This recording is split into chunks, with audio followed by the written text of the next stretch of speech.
Thanks, Peter. Thank you, David and Mathieu, for the invitation. It's a pleasure and an honor. We're interested in implied volatility, where CBS denotes the Black-Scholes pricing function, which takes as input a volatility, annualized standard deviation of returns in percentage points, and outputs an option price in dollars, let's say.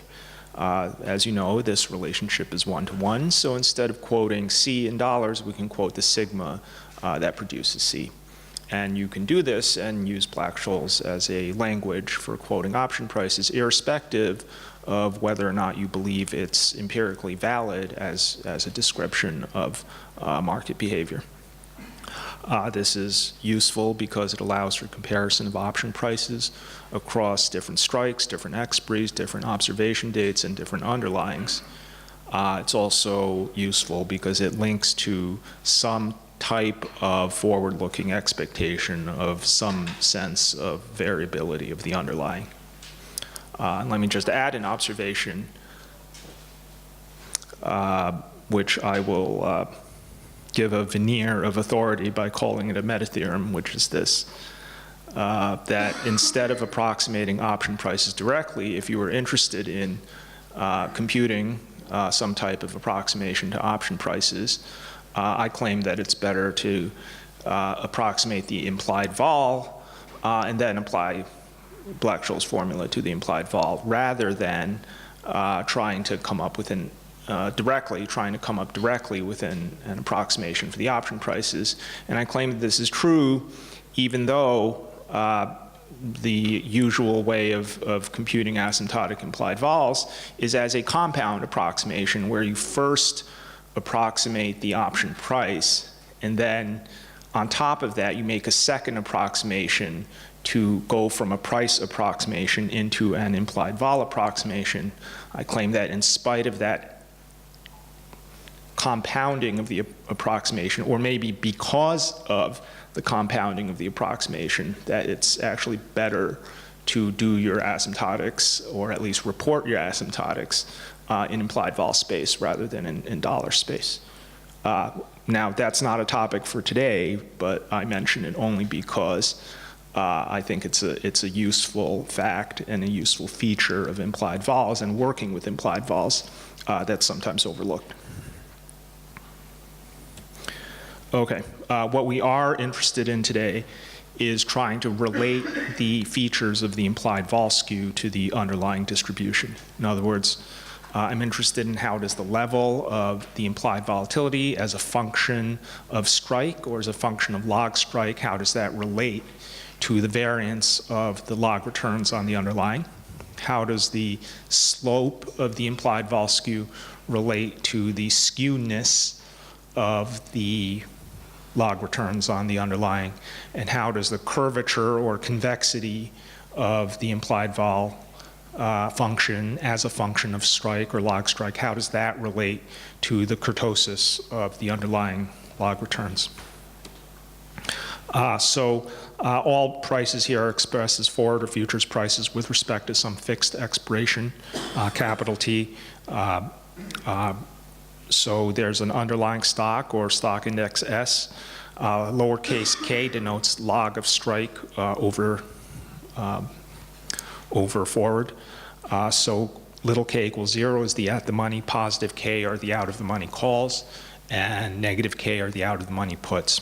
IV denotes implied volatility, IV squared denotes implied variance, and the volatility skew for a fixed expiration is a function IV, a function of log strike, as log strike varies from minus infinity to infinity.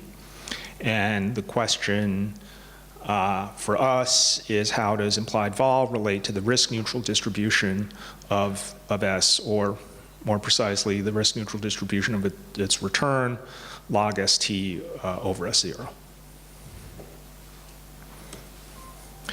Of course, this question is answerable exactly. We know that if we have implied vols, we can derive the probability distribution of S from Breeden and Litzenberger. We know that You plug the implied vols into the Black-Scholes pricing function to obtain option prices as a function of strike. You then differentiate twice with respect to strike to obtain the density function. On the other hand, if you have a probability distribution, you can get the full implied vol function by integrating, let's say, a call payout against the density function of the final price of the underlying to get option price as a function of strike, or alternatively, do the same calculation but in Fourier space. Integrate the Fourier transform of the payoff against the characteristic function of the log strike, of the log stock price to get option price as a function of strike. Either way, you have an option pricing function as a function of strike. You invert that with respect to the Black-Scholes formula to get implied vols. However, we may not have a full probability distribution, we may only have the moments. And on the other hand, we may not have a full volatility skew, we may only have a few features such as level, slope, and convexity. And a third point that I'll add here is that just from the standpoint of intuitive understanding of what drives a volatility skew, it's useful to have some explicit linkages that hold in a general way, even aside from any computational considerations. Okay, so just to quickly review what we mean by moments.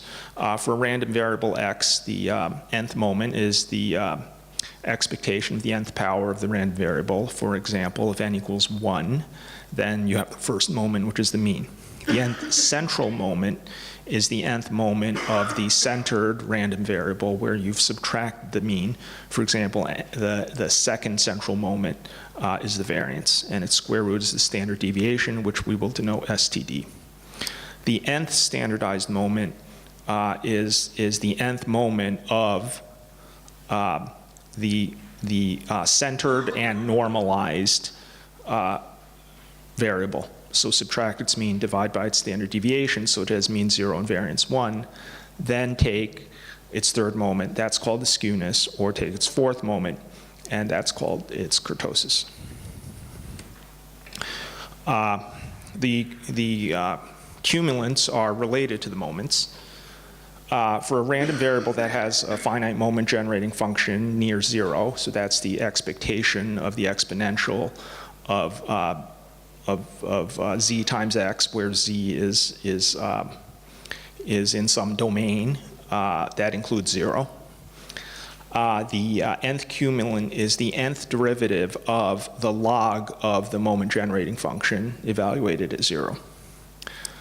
So if you go ahead and do this calculation and actually differentiate it and then see how the derivatives relate to the derivatives, how they relate to the moments, it turns out that the first cumulant is the mean. We'll call that kappa 1. The second cumulant, kappa 2, turns out to be the variance. The third standardized cumulant is the skewness, it turns out. And it turns out that the fourth standardized cumulant is kurtosis minus 3, which is called excess kurtosis. As you know, a distribution with negative skewness can be thought of as having a fatter left tail, and positive skewness could be thought of as having a fatter right tail. We'll write skewness or skew for that standardized third moment. Kurtosis is the again, z is the standardized. So you've centered it and divided and you've normalized it. So it's the fourth moment of the standardized variable, which is equal to a constant plus the variance of z squared. So in other words, kurtosis measures how much the squared standardized deviation, which is z squared, how much that deviates from around its mean of 1. So the financial interpretation of that is volatility. The normal distribution has kurtosis 3. We write kurt for excess kurtosis, which is that normalized fourth cumulant, which is kurtosis minus 3. Okay. So the question is, how does skewness and kurtosis relate to implied volatility? Again, as a reminder, R is that log return. There's a paper by Backus, Frazee, and Wu. There are at least two versions out there, 97 and 04, which proposes the following approximation. On the left-hand side is dimensionless implied volatility. So this is unannualized implied volatility. Implied volatility is a square root of a variance per unit time multiplied by time to get variance or standard deviation if you take the square root. So it's dimensionless or total standard deviation on the left-hand side. And on the right-hand side is an expansion in terms of the moments of that log return. The leading term here is the standard deviation. So as you might expect, the leading contribution to the level of the implied vol skew is the standard deviation of the log returns. The next term is a slope term. And well, it's a slope with respect to what? It's a slope not with respect to log strike, but actually, as they've written it, it's a slope with respect to standardized log strike. So it's actually a slope with respect to D1. So the D1 here is log moneyness standardized by dividing by standard deviation of log returns. So in other words, if negative D1 is 1, then that strike is approximately 1 standard deviation above at the money. So bearing in mind that this is a slope with respect to standardized moneyness, the slope turns out to be minus skewness divided by 6. Well, it's negative D1 that's positively related to strike. So this should be thought of as if skewness is positive, then this is a positive slope with respect to strike. Negative D1 should be thought of as positively related to strike. So if skewness is negative, then you have a downslope. And then the convexity or curvature term is kurtosis times a quadratic in the moneyness or standardized moneyness minus 1. Okay, so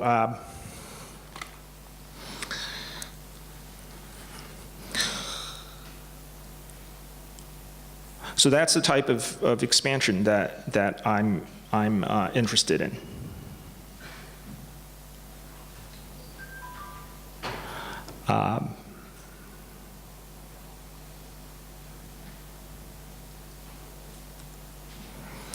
Their approach was to do a Graham-Charlier approximation of some general standardized density in terms of its cumulants and the normal density. So if you have some general density function for the log returns, you approximate that as a normal. So you've already standardized it.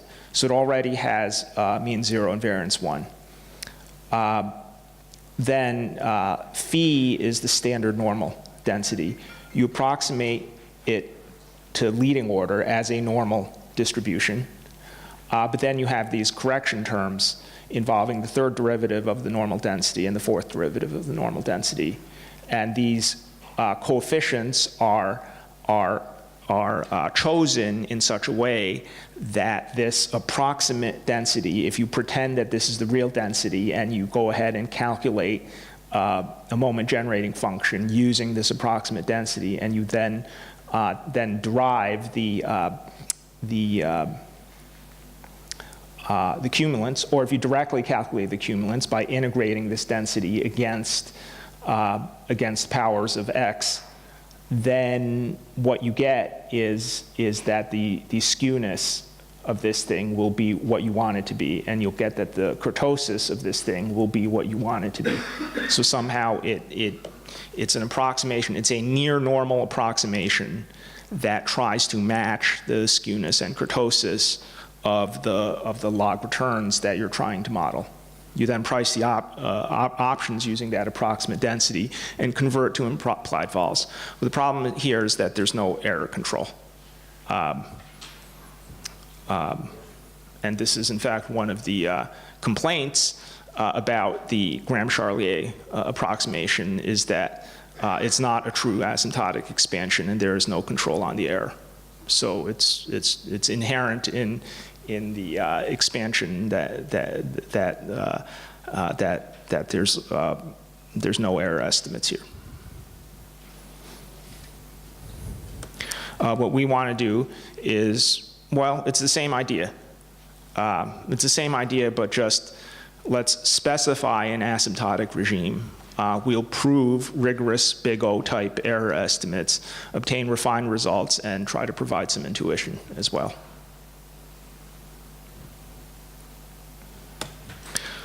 So here's what I mean by specifying an asymptotic regime in order to try to get rigorous error estimates.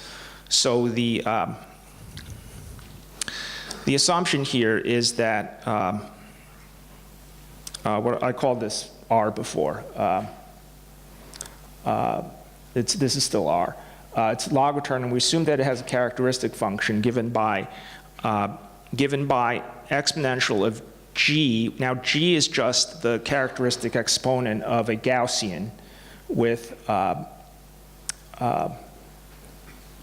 a shifted Gaussian. So it's if you ignore the h part and you just had the expectation of g, then this is just geometric Brownian motion with no drift.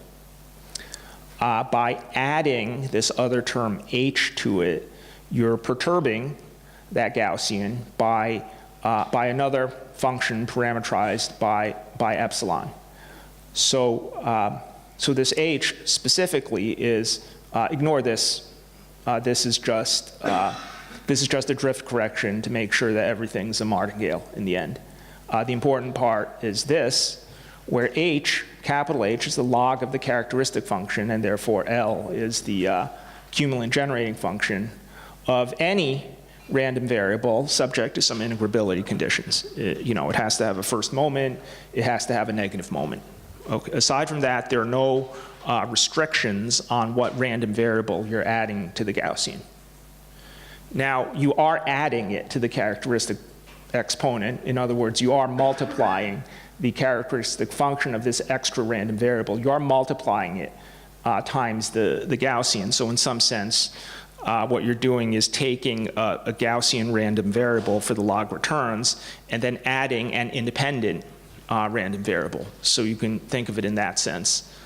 But that independent random variable can be anything subject to some integrability conditions. It could be a jump. It could be a pure jump process, but it doesn't have to be. It could be a stochastic volatility model. It could be the log return from Heston model with arbitrary correlation with the price process. Not with the G price process, but with its own price process. You could superimpose that on an independent Brownian motion. But the random variable that you can add could have arbitrary correlation within its return structure. The random variable that you add could be a rough volatility model. Whatever you want to add, whatever perturbation you want to add to that Gaussian, you're free to add that, subject to those integrability conditions. And then what we'll do to what you add is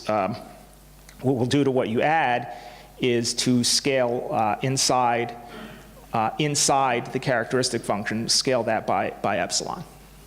So it doesn't have to be a jump model, but I think a jump makes the dynamics most intuitive if you let this be the L function, which is the cumulant generating function associated with the H, which is the characteristic exponent or the log characteristic function that you're adding, then the perturbation of the geometric Brownian motion is to take the geometric Brownian motion and add jumps of size c and arrival rate lambda. So this is a perturbation around Black-Scholes. What does the epsilon do? The epsilon, if you insert epsilon next to c, then up here in place of c you have epsilon in place of z, you have epsilon z, which is equivalent to scaling c by epsilon. So in that sense, you're scaling the jump sizes by epsilon, and you can think of multiplying by epsilon inside the characteristic function as a small jump size asymptotic. This is somewhat related to a paper by Jacquet and Lorig, where they also perturb a Gaussian by adding another component. Their other component is scaled outside by epsilon. And if you scale outside by epsilon, the epsilon ends up multiplying the lambda. So it's a different regime, really. It's giving a small arrival rate. The reason why we want to scale inside the characteristic function is that at the end of the day, we want everything expressed in terms of accumulants. So we want everything expressed in terms of the behavior of the characteristic function or the cumulant generating functions near zero. In order to reduce all of that behavior down to behavior near zero of the characteristic functions, we have to scale by epsilon. So this is the important regime for us.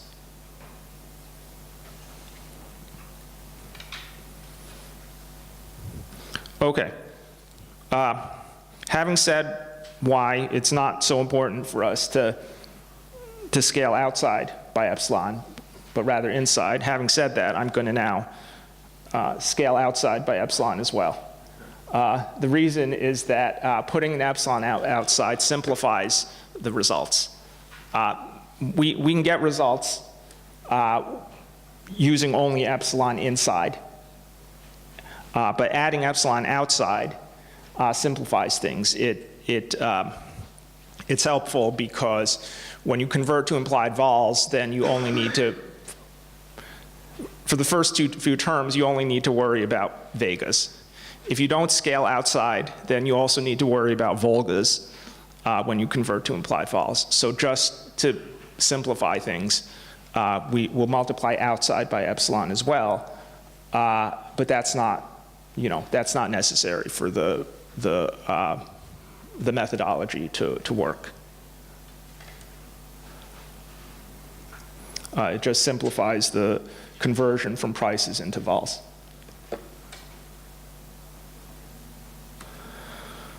So rather than doing a sequence of approximations where, okay, here's an approximate density, and then we'll get approximate option prices from the approximate density, let's just go straight to the option prices.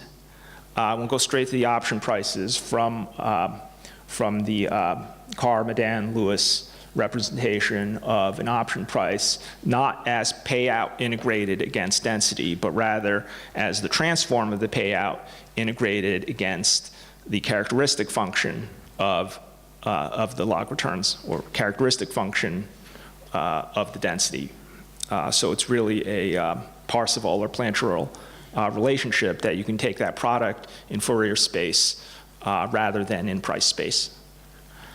And then that's an expression for the option price, and you can take a one-sided Taylor expansion as epsilon goes to zero.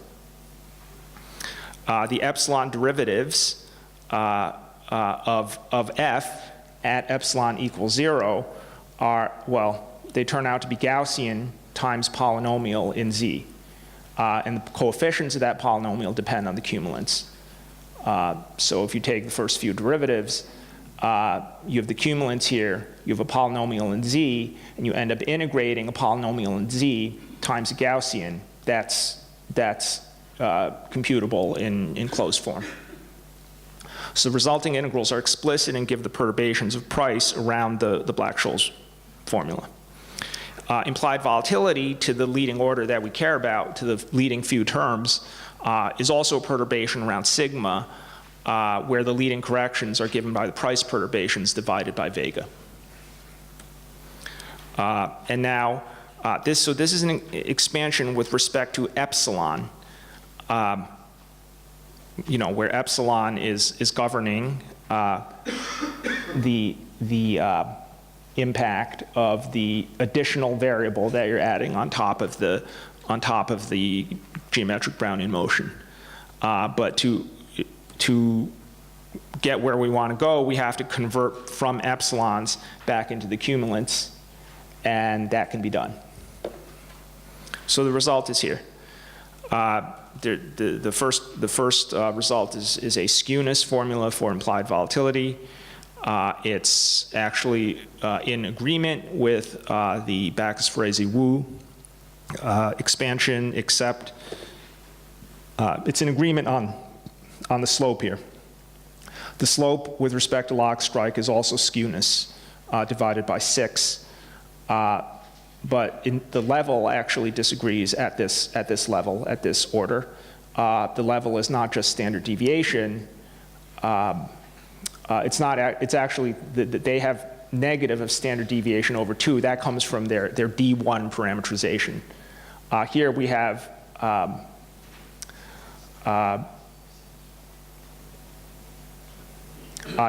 a different second term here. Likewise, we can go out to next order, in fact, to arbitrary order. So we don't have to stop here. If you get the next term, then kurtosis enters into the approximation, and kurtosis gets multiplied by the square of log moneyness, so that gives the convexity. So now, suppose you believe that there are 5 shape features that suffice to parameterize the implied vol skew: level slope, curvature, left-hand wing slope, and right-hand wing slope for extreme strikes. Why might you believe that 5 parameters suffice? Well, if you're using Gatherell's SVI function, then you're using a 5-parameter approximation to a volatility skew. Well, those 5 parameters can be mapped explicitly into those 5 shape features, so you may believe that 5 shape features are enough. Well, then asymptotically, the 5 moments of the underlying distribution map explicitly into those 5 shape features, and therefore into a full description of the volatility skew. Well, to be more precise, it's actually 3 moments and 2 moment indices. The standard deviation, skewness, and kurtosis of the log return, together with the positive and negative critical moment indices of the final price. The critical moment indices, according to the moment formula, give you the right-hand slope and the left-hand slope, while the at-the-money level slope and convexity are related to the standard deviation, skew, and kurtosis of the log return.